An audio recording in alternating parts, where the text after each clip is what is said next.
Howdy folks, Justin here, and this is my second time trying to record this. I recorded the first time without any sound at all because I don't know how to use a USB port apparently. But yeah, today I wanted to talk to you about something that I was very fortunate to be able to participate in. I recently, along with some other Legends content creators of all different walks, had the opportunity to travel to Rockville, Maryland to visit the Bethesda ZeniMax HQ. It was an absolute blast. A whole bunch. A small group of us went, chosen to represent, a whole different variety of viewpoints and interests in the game and stuff like that. And we learned, at the same time as the world at large, that there are some pretty big things happening with Elder Scrolls Legends. I'm going to start with the stuff that's been publicly revealed. That is that Direwolf Digital, who have been the developers of this game for a long time, designed, how it works, all the balancing, all the cards that we've seen so far, the root of the game itself. Those guys are ending their partnership with Bethesda as the developers, and Bethesda has brought on Sparky Pants to take their role.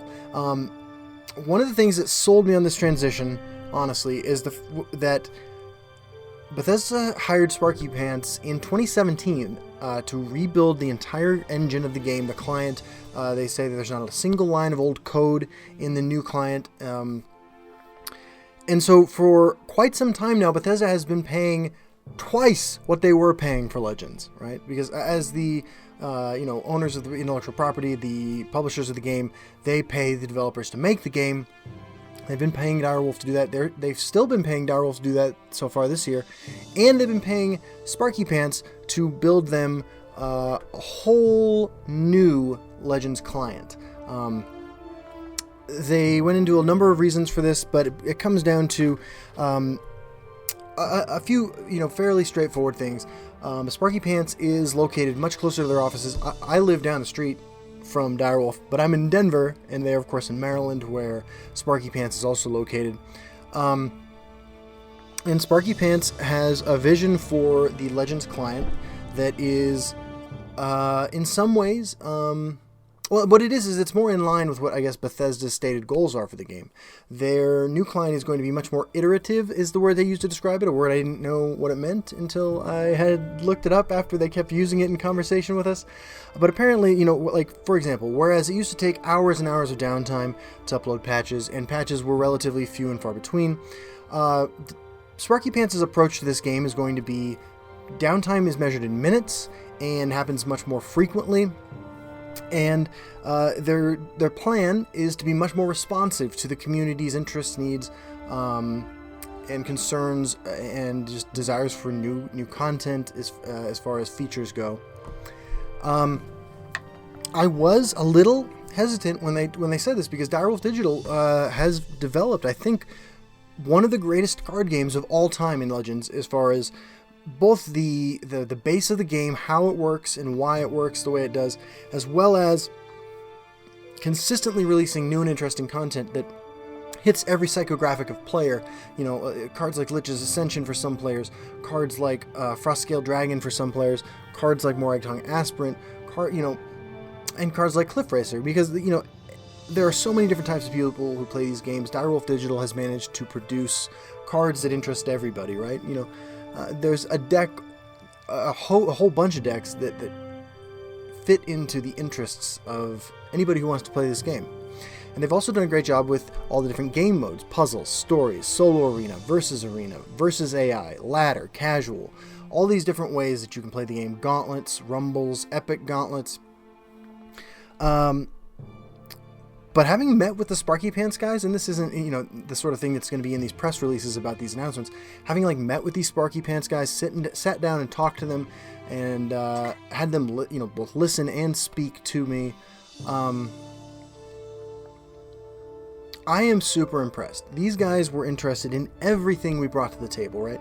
And as far as who came, whose insight they were listening to, check out this list of people. There's a photo of all of us. By the way, that's Pete Hines, Vice President of Bethesda, wearing a t-shirt with my face on it, which I brought for everybody. And I have a couple extras that I'm going to give away as soon as I figure out how to do that.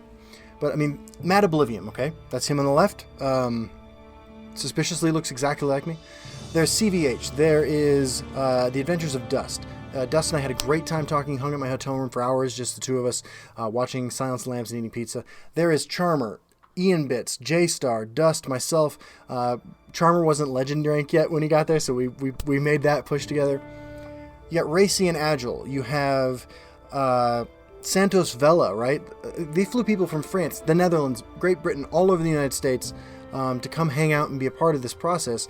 And because they want to know what all different types of players are interested in. And to that end, they put us on computers with a build of the new client.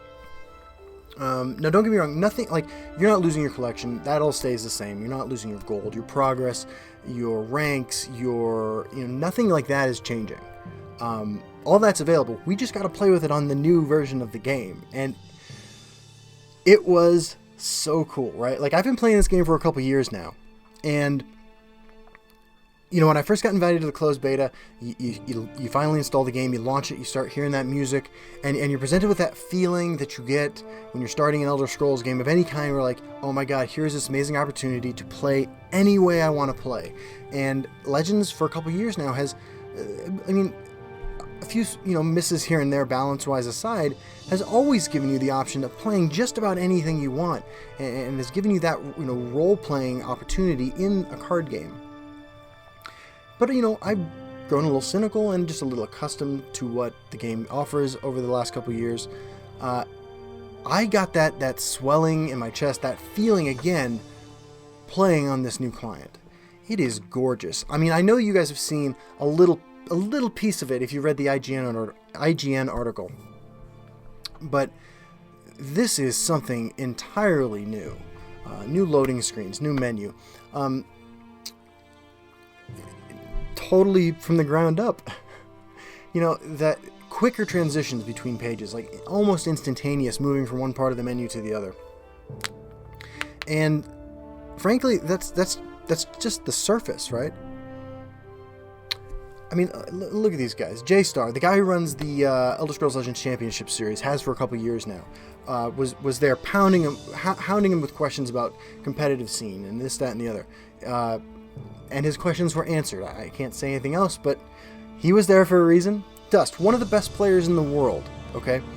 One of the most consistent tournament players we've ever had in Legends, asking the sorts of questions that a player like that would be interested in. He was satisfied with the answers. Santos Vela, we'll get back to him when I get a picture. There's CVH, a guy who's really grown into his role at Bethesda. He started off as one of the most prolific players and content creators in this game, is now super on board and just kicking ass at his job. Racy and Agile, there in the middle, came at it from a totally different perspective.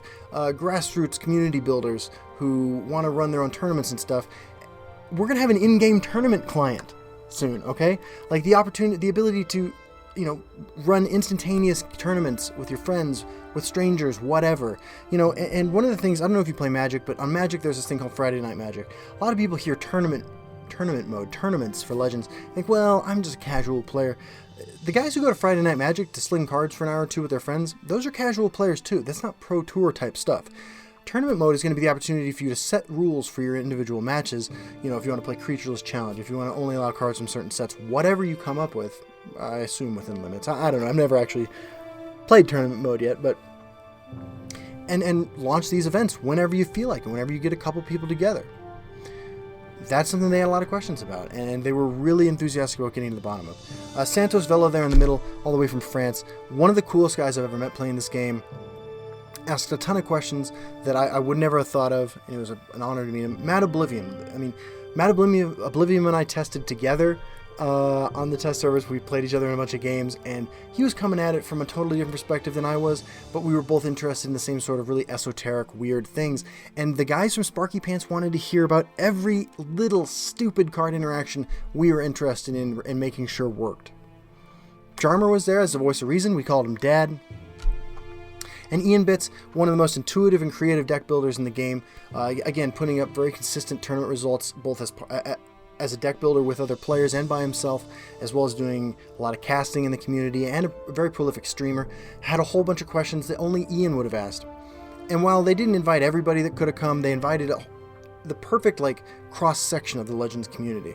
I feel like I was there asking questions for the people who think the art is funny and want to have a good time and laugh about it, and think they could be better at the game but don't really have the time to invest in it. It was an absolute treat. The guys from Sparky Pants were amazing to listen to. And that's just the shit I can talk about. I signed an NDA, and oh my god, there's so much cool stuff I can't say anything about coming up too. I feel like I keep saying in 2018 that this is the best time ever to be a Legends player. And every time I mean it. But it's true again now. I mean, this sort of move, taking an existing game and rebuilding the entire engine from the ground up with a new developer, and frankly, the incredible financial resources that Bethesda has had to pour into this totally rebuilding of the game. It's unprecedented, and it shows a level of commitment to this game that just goes above and beyond what most companies do with their property. Hearing Pete Hines talk about Legends is like listening to a kid who loves dinosaurs talk about dinosaurs. It's absolutely amazing. The guy's a huge, huge fan of this game and of collectible card games in general. And the next 6 months, next year, are going to be some of the most exciting times to ever play this game. And I honestly, having now hung out with the guys from Sparky Pants, hung out with the Legends crew from Bethesda, I think I'm probably going to just keep saying that. I mean, if you guys have been following the channel for a while, you know that when something sucks, I'll complain about it. I can't think of anything about what I saw, what I know is coming, that I am not 100% jazzed about. And I understand having concerns, right? Direwolf Digital created us a fantastic game in Bethesda's fantastic universe. But from the sounds of it, the guys at Sparky Pants are more than up to the task of taking Legends into, if you want to call it 2.0, into that world. I, for one, cannot wait to make more of these videos talking to you about the rest of the stuff that I saw. But for now, just know that, as far as I'm concerned, I am ready to engage with the future of this game. I am looking forward to E3 coming up. Full disclosure, I don't actually know anything about what is happening with Legends at E3, so if something cool happens, that's sweet. If it doesn't, okay. But E3 is coming up. We're going to hear much more shit about the game then. I mean, just stay tuned, man. This was a week ago, and I still can't stop thinking about how excited I am to be a part of this community, and how blessed I am to be able to talk to you guys about this game every day. Thank you for making this experience as great as it's been for me. I hope that you're enjoying the sense of community as much as I am, and I hope that you're on board and along for the ride for whatever's next.